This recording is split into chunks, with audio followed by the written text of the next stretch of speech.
आंदोलन और भूख हड़ताल का रास्ता जरूर अपना रखा है। यदि मेरे खिलाफ एक भी बाइट के अंदर किसी ने अगर तर्कहीन बात कर दी तो ये मैं सिर्फ अहिंसक वाले पार्ट पे नहीं रहूंगा, मैं उसकी ईंट से ईंट बजा दूंगा। और विधायक को भी चेतावनी दे रहा हूँ, जिंदा तो छोड़ दिया है, जितना मेरा बिगाड़ सकता है तो बिगाड़ लियो, लेकिन अगर हैं लोग मेरे गांव के, अब अंधेरा जीत लेंगे लोग मेरे गांव के। चेतन और मुरारी नाम के व्यक्ति रिश्वत लेके कह रही है झोपड़ी, कह रही है झोपड़ी, ओ पूछते हैं खेत भी, कब तलक लुटते रहेंगे लोग मेरे गांव के। बिन लड़े कुछ भी यहाँ मिलता नहीं ये जानकर, अब लड़ाई लड़ रहे हैं लोग मेरे गांव के।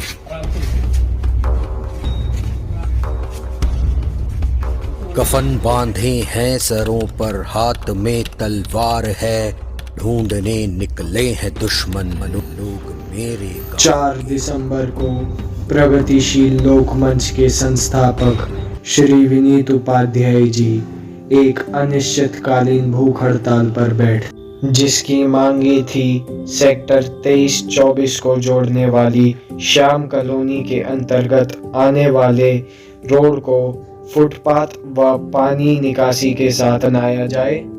दूसरा, हमारी कॉलोनी में बनने वाले मकानों से निगम कर्मियों के द्वारा अवैध वसूली समाप्त हो। तीसरा, ब्रह्म शक्ति हॉस्पिटल के पीछे Mangeram park extension, Mangeram park एवं प्रिंस पब्लिक स्कूल के सामने डीडीए की जमीन से अतिक्रमण एवं कूड़ा समाप्त हो। चौथा, इन स्थानों पर सुंदर पार्क, पुस्तकालय, बुजुर्ग मनोरंजन केंद्र एवं कम्युनिटी सेंटर आदि का निर्माण हो। 8 दिन की भूख हड़ताल के दौरान प्रगतिशील लोकमंच ने 700 से 800 आदमियों को लेकर एमसीडी और डीडीए पर हल्ला बोला।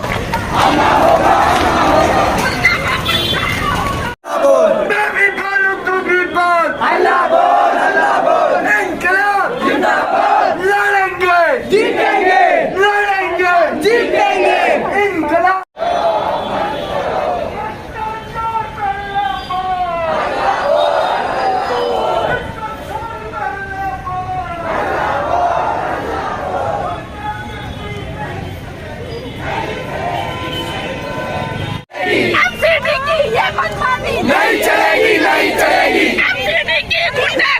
नहीं चलेगी, नहीं चलेगी। हल्ला बोल के बाद एमसीडी और डीडीए के अफसरों को ना चाहते हुए भी मांगे को मानना पड़ा और उसका लिखित आश्वासन दिया। ठोकरों की मार ये एरिया तो मेरा नहीं देखा हुआ, मैं सोच रहा था देखा हुआ है, मैं दूसरा एरिया समझ रहा था। अभी दूसरा एरिया भी आया। बड़े अफसर के लिखित आश्वासन के बाद भूख हड़ताल को तोड़ा और एक बेहतरीन तरीके से उसका जश्न बनाया गया। भाई वाह, क्लैपिंग, तालियां हो जाए, क्लैपिंग।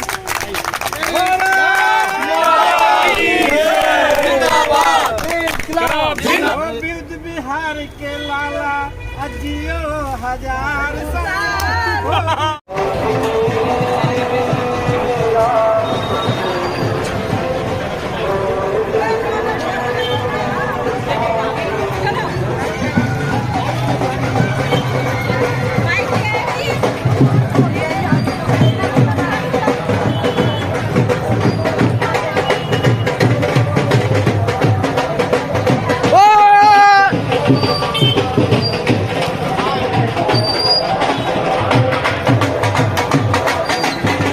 थोड़े समय बाद जो भूख हड़ताल को लेकर मांगे थी उस पर बहुत ही बेहतरीन तरीके से काम चालू भी हो गया।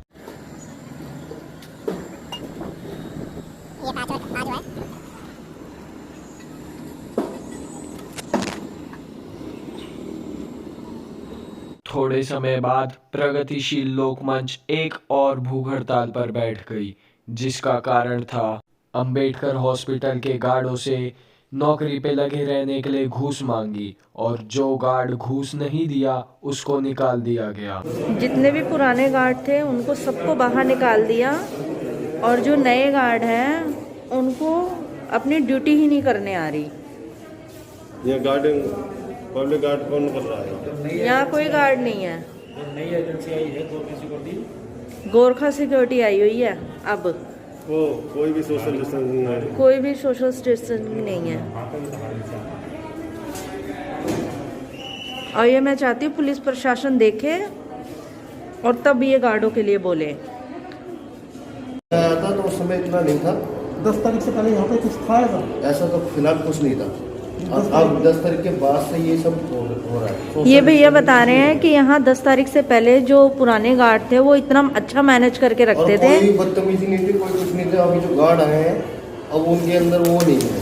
वो उल्टा सीधा भगा भी देते हैं, डांट भी देते हैं। इंसानियत नाम की चीज़ नहीं है उनके अंदर। हाँ जी, मैं इसी मारे वहीं से उठ के आया, वीडियो बना देना आप मजे में उठ के आया। तो जब प्रगतिशील लोकमंच भूख हड़ताल पर बैठ गया अम्बेडकर में, तो अम्बेडकर के भ्रष्ट जो अधिकारी हैं उनको लगा कि अब हमारी पोल पट्टी खुलने वाली है।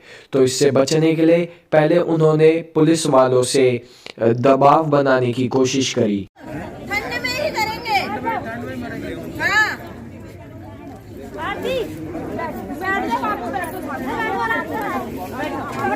कोई बात नहीं है, ठंड में मर जाएंगे। बच्चों को बुला। गांधी के देश में गांधी की तरह बैठ जाओ, ऊपर जिंदाबाद से खाते रहो, बैठ जाओ। मारेंगे।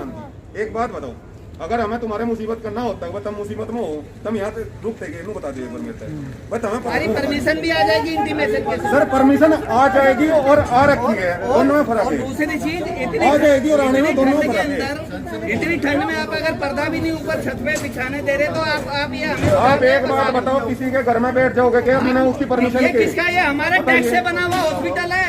हॉस्पिटल नहीं है, पब्लिक प्लेस है। पब्लिक हमारे टैक्स से बना हुआ है और हमारा अधिकार है हमारे हक के लिए लड़ने के लिए। और हमारा टैक्स से बना हुआ है, किसी की प्राइवेट प्रॉपर्टी नहीं है। देश में धरना नहीं दे सकते। नहीं, इस देश में ही धरना दे सकते हैं। गांधी जी ने भी धरना दिया था। गांधी जी का टाइम चला गया। गांधी जी ने भी धरना दिया था। तभी तो हम बता रहे हैं ना आपको। नहीं 3 डिग्री टेम्परेचर में आप गद्दा भी नहीं बिछाने देंगे हम लोगों को। सर आपको कल ही बता दिया था, परमिशन ले आओ, बैठे रहो, कोई दिक्कत नहीं है। आप लोग हमें अरेस्ट कर लो, अरेस्ट ही तो करोगे, इनकी परतें नहीं हटने वाली। चिंता मत करो, सारे लपेटे में आएंगे। आपको बता रहा हूँ, अगर अरेस्ट का कोई कारण बनेगा ना और तो भूख हड़ताल फिर भी खत्म नहीं होगी। अरेस्ट भी किए भूख हड़ताल फिर भी खत्म नहीं होगी। मैं कह रहा हूँ भूख हड़ताल फिर भी खत्म नहीं होगी। लड़ाई कर रहे हैं किसी से। बता दिया, FIR रजिस्टर कर रखी है, उसके बाद में इन्वेस्टिगेशन का पार्ट है। वो इन्वेस्टिगेशन में जो भी सामने आता रहेगा वही अरेस्ट होता रहेगा। अरे दिल्ली पुलिस की ये गुंडागर्दी नहीं चलेगी, नहीं चलेगी। दिल्ली पुलिस की ये गुंडागर्दी नहीं चलेगी, नहीं चलेगी। दिल्ली पुलिस होश में आओ, होश में आओ, होश में आओ। दिल्ली पुलिस की तानाशाही नहीं चलेगी, नहीं चलेगी। जब पुलिस वालों की ये चाल कामयाब नहीं हुई तो उन्होंने दूसरी चाल चलने की कोशिश करी, जिसमें कि DCP सर आए वहाँ पर और उन्होंने बोला कि आप सभी चले जाएं और सुबह आ जाएगा, सिर्फ 5-7 आदमी यहाँ पर रुक जाए। तो इस बात पे प्रगतिशील लोकमंच ने ये बात DCP सर की स्वीकार करी और वहाँ से सभी लोग रात को चले गए। सिर्फ 5-7 लोग वहाँ पर तब बचे थे।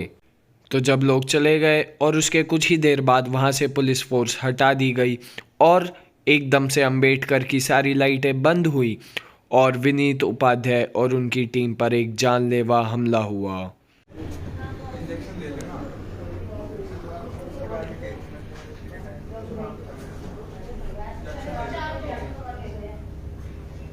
जय हिंद साथियों।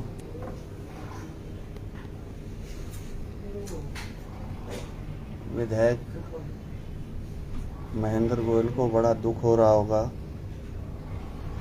अंबेडकर हॉस्पिटल के मेडिकल डायरेक्टर को बड़ा दुख हो रहा होगा कि आज विनीत उपाध्याय जिंदा कैसे है। जिस हॉस्पिटल का नाम डॉक्टर बाला साहब अंबेडकर हॉस्पिटल है, उस हॉस्पिटल में डॉक्टर बाला साहब अंबेडकर की प्रतिमा है। उस प्रतिमा पर मैंने माला डालकर मैं वहाँ अनशन पर बैठा। उस बाबा साहब अंबेडकर की, जिन्होंने we the nation of India और जिन्होंने सभी के मौलिक अधिकार, सभी को एक समान अधिकार की वकालत की थी, उन्हीं बाबा साहब अम्बेडकर की प्रतिमा के सामने कल सारी की सारी धज्जियां उड़ा दी गईं। इतनी गुंडागर्दी जो हुई कल, वो वाकई हैरान कर देने वाली है।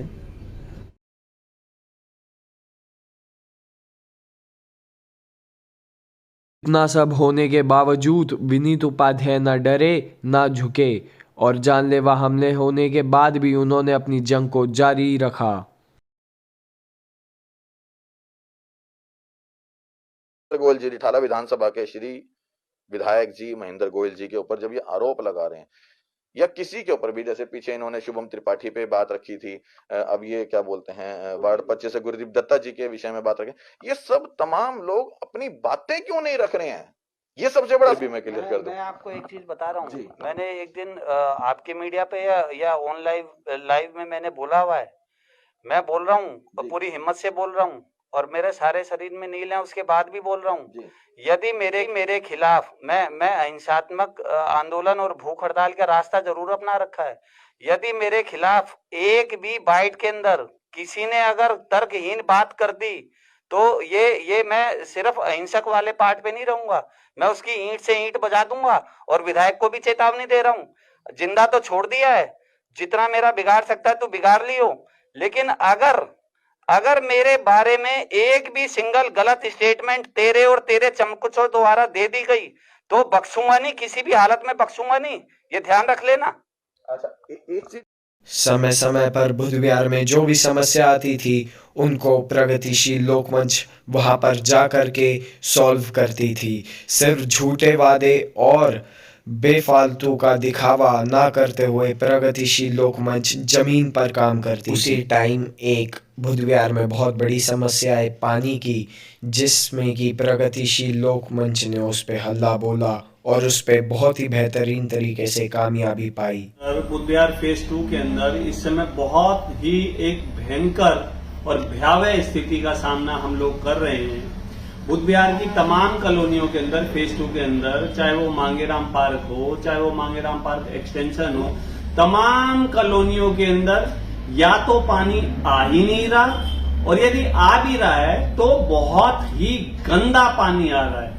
जय हिंद, मैं आरटीवी स्टैंड पॉकेट 1 पे आ गया हूँ और आप सभी लोगों से निवेदन है, ये हम सबकी समस्या है।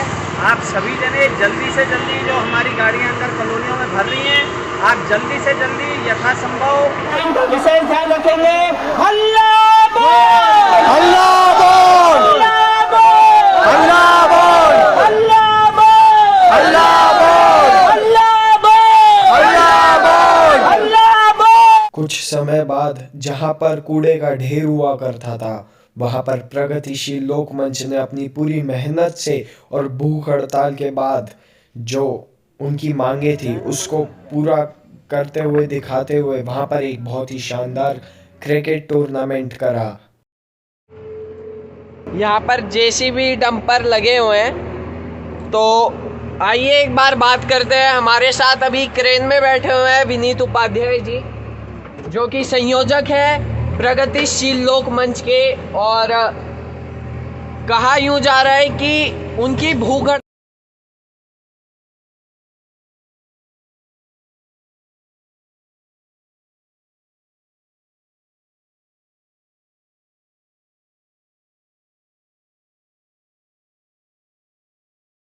प्रगतिशील लोकमंच की टीम ने जहां कूड़ा हुआ करता था वहां पर क्रिकेट टूर्नामेंट तो कराया और एक और इतिहास रच दिया। बुध विहार फेज 2 की सबसे पहली रामलीला करवाई और वह रामलीला बहुत ही ज़्यादा बेहतरीन तरीके से हुई।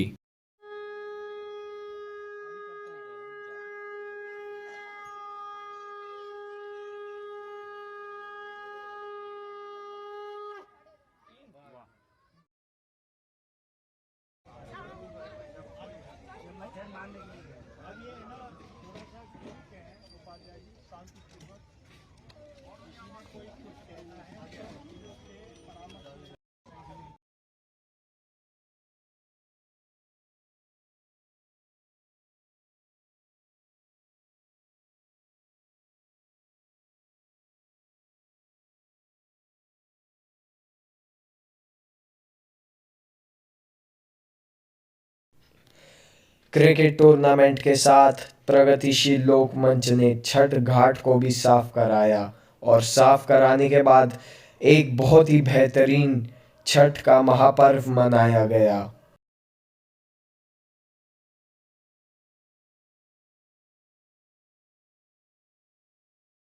प्रगतिशील लोक मंच इन सब कार्यों के अलावा भी लोगों के हक के लिए लड़ना जानता है। कुछ समय पहले ही ई रिक्शा चालकों पे हो रहे उत्पीड़न के खिलाफ प्रगतिशील लोक मंच ने आवाज उठाई। साथियों, अभी हमारी ऑर्गेनाइजर है कोई, उसका नाम नहीं, एक सेकंड सर, आप पीसीआर से? मैं थाने से हूँ और पीसीआर भी यही है, थाने में पीसीआर होती है। इस वाले पार्ट में इसका नेतृत्व सारे लोग कर रहे हैं। सारे कर रहे हैं सर, सारे लोग कर रहे हैं। तो भाई साहब नहीं भाई हंगामा हो रहा है, रोड नहीं सर हंगामा नहीं कर रहे हैं, रोड जाम नहीं कर रहे हैं हम लोग। मिली है, नहीं जरूरत पड़ी तो रोड भी जाम करेंगे। प्रगतिशील लोक मंच विनीत उपाध्याय। दोस्तों, अगर मैं प्रगतिशील लोक मंच के सारे काम गिनवाने लग गया तो यह वीडियो बहुत ज़्यादा बड़ी हो जाएगी। बहुत सी चीज़ें छूट गई हैं, जैसे कबड्डी टूर्नामेंट और भी अन्य चीज़ें। पर साथियों, मेरा बोलने का यह मतलब है कि अगर कोई संस्था मात्र 1 साल में बिना पावर के, बिना पैसे अगर इतना काम करा सकती है, सिर्फ और सिर्फ अपने जिगरे को लेकर और अपनी सच्चाई को लेकर के, तो वह अगर पावर में आती है तो कितना काम कराएगी। साथियों, एक बात आप ये बहुत दिमाग से सोचें, ये चुनाव पार्टियों का चुनाव नहीं, ये चुनाव अपने एरिया का चुनाव है। इसलिए इस बार दल को नहीं, दमदार को चुने, प्रगतिशील लोक मंच के साथ चलें और आने वाले चुनाव में फुटबॉल का बटन दबा करके प्रगतिशील लोक मंच को भारी बहुमत से जिताएं। लड़ेंगे, जीतेंगे, इनकलाब जिंदाबाद।